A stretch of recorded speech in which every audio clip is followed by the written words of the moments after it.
دې سړي سره زه څه وکړم ادریسه، دې سړي سره زه څه وکړم ادریسه، ګنجایش غواړي زما نه ګنجایش کې.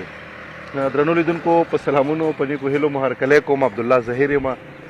راغلی یو کلیوال ماحول ته، د کلي ماحول ته ښاغلي ادریس امیل صاحب پسې. ادریس امیل صاحب ځوان تاند او تکړه شاعر دی، د غزل استاد شاعر دی. په لږ وخت کې یقینا چې ښکلي ښکلي شعرونه، غزلونه پښتو ته، پښتو ژبې ته ډالۍ کړي دي. نن هم راغلی و د ادریس امیل صاحب خوا ته ناست و. ادریس امیل صاحب نه خواږه خواږه درانه درانه شعرونه ستاسو دپاره دروړو. راسره اوسئ. ادریس امیل صاحب په سلامونو، نیکو هیلو د هرکلی کوم، په خیر راغلی.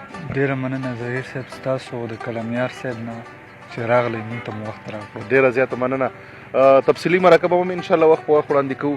او دا راته ووایه چې څومره وړي دي ځان سره غزل، سندره، نظم، څه شی هم راوړی لیدونکو؟ زما ته ګوډې دي، تاسو سره یې شریک.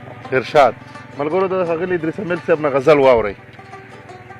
غزل دی چې څه بده نه ده عام شي که ولس کې سیاست. واه څه بده نه ده عام شي که ولس کې سیاست، پکار دی خو چې وشي په اودس کې سیاست. او چې چرته وي منشور د رهبرانو بل غندنه، چې چرته وي منشور د رهبرانو بل غندنه، لرګي غونتې ماتېږي هلته کړس کې سیاست.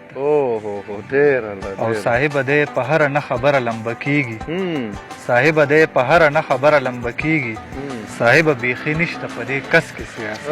صاحبه دی په هره نه خبره لمبه کېږي، صاحبه دی په هره نه خبره لمبه کېږي، صاحبه بیخي نشته په دې کس کې سیاست. نو هلته به څوک څه وکړي د کام د حق خبره، نو هلته به څوک څه وکړي د کام د حق خبره، چې چرته وي خارو غونتې قفس کې سیاست. دا شعر بیا ووایه. ډېر. نو هلته به څوک څه وکړي د کام د حق خبره، چې چرته وي خارو غونتې قفس کې سیاست. او بس بس ورسېدمه ستا په بس باندې ادریسه، بس بس ورسېدمه ستا په بس باندې ادریسه، بس بس خو دې کړو ما سره په بس کې سیاست. ډېر ادریس امیل صاحب. یو بل شعرونه ټول خوندور دي او زموږ دغه لیدونکي به هم ترېنه خوند واخلي. دا یو نور څو شعرونه دي.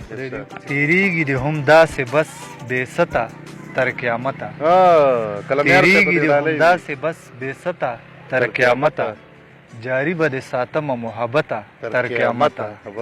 او دا د حجرو میلمهداري او د جرګو تقدس، دا د حجرو میلمهداري او د جرګو تقدس، ساتم دې برقراره روایته تر قیامته.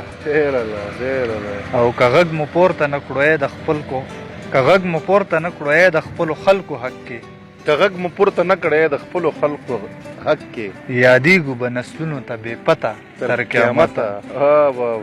او کیفیته خوشګوار شوې د یو چا شومه په کار، کیفیته خوشګوار شوې د یو چا شومه په کار، کیفیته خوشګوار شوې د یو چا شومه په کار، بس اوسه مې هم داسې کیفیته تر قیامته. او جوړیږي چې ادریس ته حق غوښتلو کې خنډونه، جوړیږي چې ادریس ته حق غوښتلو کې خنډونه، ورېږه هغه چا باندې لعنته تر قیامته. ډېر ورېږه هغه چا باندې لعنته تر قیامته. لیدونکو خدای دې وکړي چې د ادریس امیل صاحب دغه خوږو شعرونو، غزلونو هم خوند اخیستی. زموږ دغه هڅه ده چې په دغه پښتنه سیمې کې پښتانه شاعران وګرځو، ځای په ځای ستاسو د هغو نظریات، د هغو خیالونه شریک کړو، د هغو غزلونه شریک کړو. ډېره زیاته مننه ادریس امیل صاحب چې موږ ته دې وخت راکړی. ستاسو نه هم یو جهان مننه، کور مو ودان. ډېره زیاته مننه.